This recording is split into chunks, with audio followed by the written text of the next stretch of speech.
Hello dear students. तो आज हम पढ़ेंगे क्लास 12 का lecture number 5 electric flux. Electric flux क्या होते हैं, इसके हम डिफिनीशन के बारे में पढ़ेंगे, इसके हम एक्सप्लेनेशन के बारे में पढ़ेंगे। मैक्सिमम फ्लक्स जो है ये कब होंगे, मिनिमम फ्लक्स कब होंगे, इसके बारे में पढ़ेंगे कि कब फ्लक्स जो है ये मैक्सिमम होगा और कब फ्लक्स जो है ये मिनिमम होगा। तो क्लास 12 का लेक्चर नंबर 5 जो है ये इलेक्ट्रिक फ्लक्स के बारे में है। इलेक्ट्रिक फ्लक्स के बारे में पढ़ते हैं। इलेक्ट्रिक फ्लक्स का डिफिनीशन ये है कि electric field lines passing through an area is called electric flux. Electric field lines passing through an area is called electric flux. ये अगर हमारे पास इलेक्ट्रिक फील्ड लाइंस है और ये इलेक्ट्रिक फील्ड लाइंस जो है ये इस एरिया वेक्टर से पास हो रही है, तो जितने इलेक्ट्रिक फील्ड लाइंस इस एरिया वेक्टर से पास हो रहे हैं उस इलेक्ट्रिक फील्ड लाइंस को हम कहते हैं इलेक्ट्रिक फ्लक्स। अगर हम यहाँ पर देखें तो 3 लाइनें जो हैं इलेक्ट्रिक फील्ड के ये पास हो रहे हैं दिस एरिया से, तो हम कहेंगे कि इलेक्ट्रिक फ्लक्स जो है ये 3 न्यूटन मीटर स्क्वायर पर कूलम है। यानी जितने लाइनें जो है ये एरिया वेक्टर से पास हो रहे हैं इलेक्ट्रिक फील्ड के, तो हम इसे कहेंगे electric flux. So electric field lines passing through an area vector is called electric flux. Area जो है ये एक वेक्टर फिजिकल क्वांटिटी है। एरिया जो है ये एक वेक्टर फिजिकल क्वांटिटी है। Area is a vector quantity and its direction is always normal to the surface।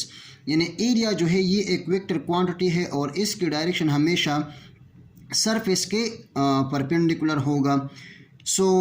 जितने इलेक्ट्रिक फील्ड लाइंस इस एरिया वेक्टर से पास होंगे उतने इलेक्ट्रिक फील्ड लाइंस को हम कहेंगे इलेक्ट्रिक फ्लक्स। चूँकि यहाँ पर 3 लाइनें पास हो रही है तो हम कहेंगे कि इलेक्ट्रिक फ्लक्स जो है ये 3 है। हम इलेक्ट्रिक फ्लक्स को इस तरह भी डिफाइन कर सकते हैं कि the dot product of electric field and area vector is called electric flux. यानी इलेक्ट्रिक फील्ड और एरिया वेक्टर के डॉट प्रोडक्ट को भी इलेक्ट्रिक फ्लक्स कहते हैं। Dot product of electric field and area vector is also called electric flux. Electric flux को हम represent करते हैं फाई से, और ई जो है ये रिप्रेजेंट करता है इलेक्ट्रिक को, तो फाई ई जो है ये रिप्रेजेंट करता है इलेक्ट्रिक फ्लक्स को। नेचर ऑफ द क्वांटिटी में आ जाएगा कि electric flux is a scalar quantity. Electric flux जो है ये स्केलर क्वांटिटी है। इलेक्ट्रिक फ्लक्स जो है ये क्यों स्केलर है, क्योंकि ये 2 वेक्टर का डॉट प्रोडक्ट है।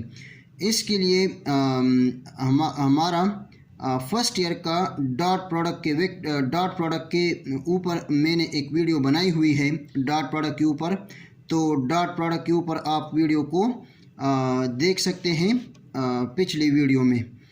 मैथमेटिकल फॉर्म की तरफ आते हैं। So electric flux is a scalar quantity. Why? Because it is the dot product of 2 vector quantities. Mathematical form की तरफ आते हैं। ई रिप्रेजेंट करता है इलेक्ट्रिक फील्ड को, ए रिप्रेजेंट करता है एरिया वेक्टर को, और डॉट जो है ये रिप्रेजेंट करता है dot product between the electric field and area vector.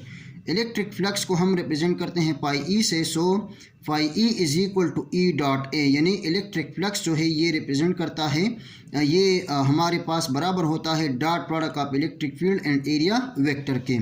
Magnitude form में हम इस इक्वेशन को इस तरह लिख सकते हैं कि डॉट जो है इसे हम कन्वर्ट करेंगे कास थीटा में। सो हमारे पास फ्लक्स आ जाएगा phi is equal to E A cos theta. अब इलेक्ट्रिक फील्ड की यूनिट बराबर है न्यूटन पर कूलम के। पिछले वीडियो में ये मैंने प्रूव किया हुआ है कि इलेक्ट्रिक फील्ड की यूनिट जो है ये न्यूटन पर कूलम होती है, वोल्ट पर मीटर भी होती है। तो न्यूटन पर कूलम जो है ये इलेक्ट्रिक फील्ड की यूनिट है और एरिया की यूनिट मीटर स्क्वायर है। सो इलेक्ट्रिक फ्लक्स की यूनिट आ जाएगी न्यूटन मीटर स्क्वायर पर कूलम। न्यूटन मीटर स्क्वायर पर कूलम, तो न्यूटन मीटर स्क्वायर पर कूलम जो है ये इलेक्ट्रिक फ्लक्स की यूनिट हो गई। अब हम आते हैं कि फ्लक्स जो है ये कब मैक्सिमम होगा, कब हमारे पास फ्लक्स जो है 0 होगा, और कब हमारे पास फ्लक्स जो है ये चेंज होता जाएगा। यानी फ्लक्स जो है ये ओरिएंटेशन पर भी डिपेंड करता है, एरिया के ओरिएंटेशन पर। तो अगर हम एरिया को ओरिएंटेशन दे दें या ओरिएंटेशन देते हैं तो फ्लक्स जो है ये चेंज होते हैं। तो हम कहेंगे कि फ्लक्स एट एनी एंगल हमारे पास क्या होते हैं, उसके बारे में हम पढ़ेंगे। मैक्सिमम फ्लक्स हमारे पास कब होते हैं?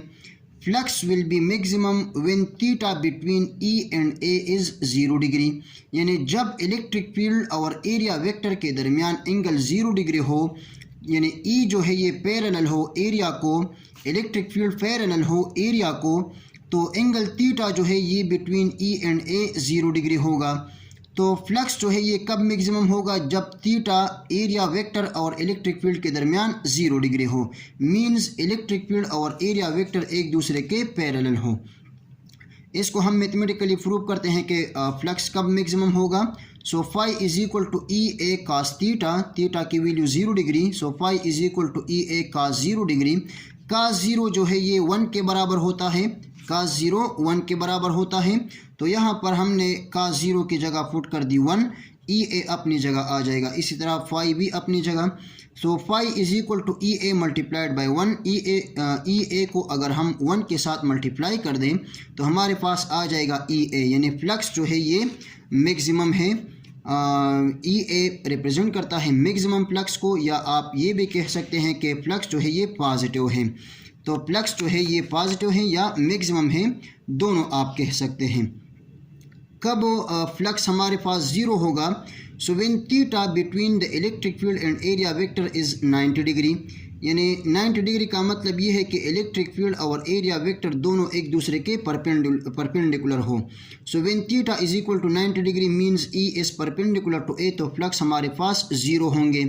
इसको हम मैथमेटिकली प्रूव करते हैं कि phi is equal to E A cos theta, चूँकि फ्लक्स हमारे पास ई ए कास थीटा के बराबर होता है। अब थीटा की वैल्यू हम पुट करेंगे 90 degree, so theta is equal to 90 हम यहाँ पर पुट करते हैं। Phi is equal to E A cos 90 degree theta की वैल्यू है। सो काज 90 हमारे पास 0 के बराबर होता है, काज 90 हमारे पास 0 के बराबर होता है। सो 0 ई ए के साथ मल्टीप्लाई हो के 0 हो जाएगा, so flux is equal to 0। तो फ्लक्स हमारे पास 0 होंगे जब theta between the electric field and area vector is 90 degree, यानी जब इलेक्ट्रिक फील्ड और एरिया वेक्टर एक दूसरे के परपेंडिकुलर हो तो फ्लक्स हमारे पास 0 होंगे।